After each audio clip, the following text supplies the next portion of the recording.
Épisode 78. Le soleil jouait à saute-mouton avec les vagues, la mer était douce et joyeuse, les voiles du navire sur lequel Thésée avait embarqué claquaient gaiement au vent.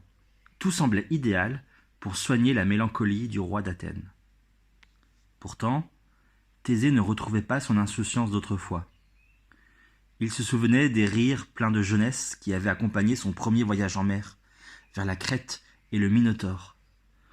Mais aujourd'hui, la tristesse gonflait son cœur. Le navire de Thésée voguait sans but précis. Il avait décidé de partir à l'aventure, espérant un exploit à accomplir qui le détournerait de ses pensées noires. Par hasard, le bateau empruntait les mêmes directions que celles qu'avait prises Héraclès. Et c'est ainsi qu'après plusieurs semaines en mer, Thésée accosta dans un port où seules des femmes l'attendaient. Des femmes équipées comme des guerrières. Thésée se souvint du récit d'Héraclès. Un pays où ne régnaient que des femmes. Il avait dû atteindre le pays des Amazones. Serait-elle amie ou ennemie?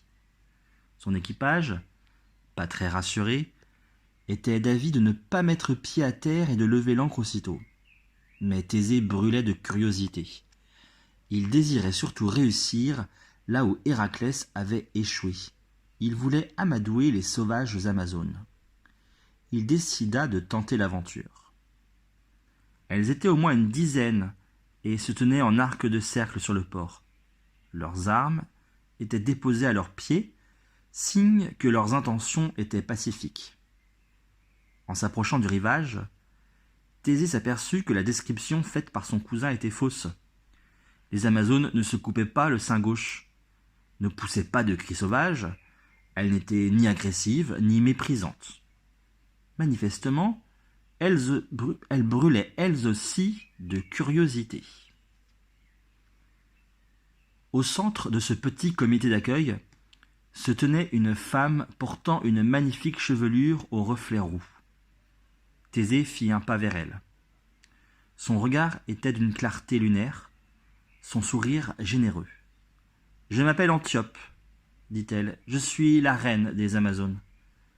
Si vos intentions ne sont pas belliqueuses, vous êtes les bienvenus, étrangers. » Elle avait une voix chaude et grave.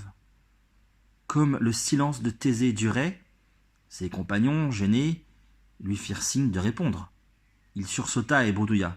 « Merci, belle reine, nous ne venons qu'armés de notre désir de faire votre connaissance. » Les yeux d'Antiope riaient de voir le trouble qu'ils avaient provoqué chez cet inconnu. Les Athéniens furent invités chez les Amazones. Le roi n'arrivait pas à détacher son regard du visage d'Antiope, et celle-ci ne cessait de rire aux éclats, en renversant légèrement la tête en arrière, et ses yeux clairs s'éclaircissaient encore davantage. Jamais Thésée n'avait ressenti une telle émotion en présence d'une femme. Il était bel et bien en train de tomber amoureux de la reine des Amazones. Antiope non plus n'était pas insensible au charme de Thésée. Elle lui proposa de lui faire découvrir son territoire.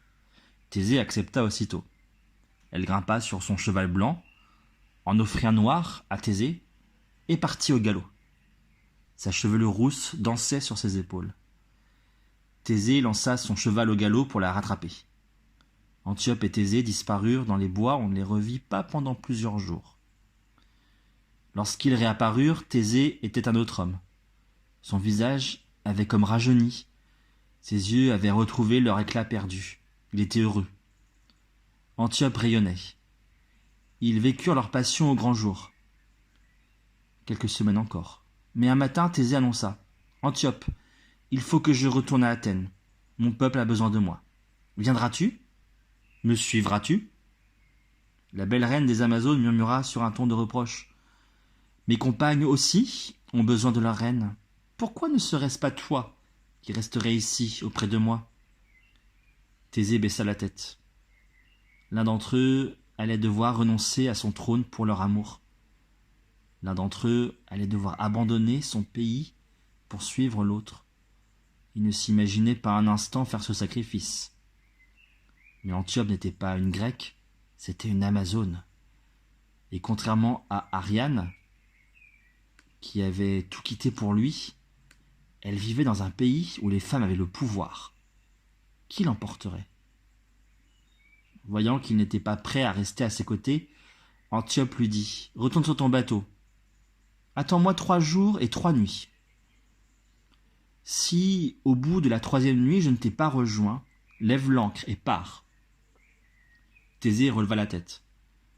Il plongea son regard dans celui d'Antiope, et pour la première fois de sa vie, il connut la peur. Les yeux d'Antiope étaient indéchiffrables. Elle n'avait pas pris sa décision.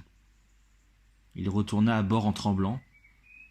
Lorsque la lune fut haut dans le ciel, la première nuit, Thésée sentit des larmes gonfler ses paupières. Qu'allait-il advenir de son premier véritable amour? Antiope le rejoindrait-elle? Et si elle ne venait pas, survivrait-il à cette séparation?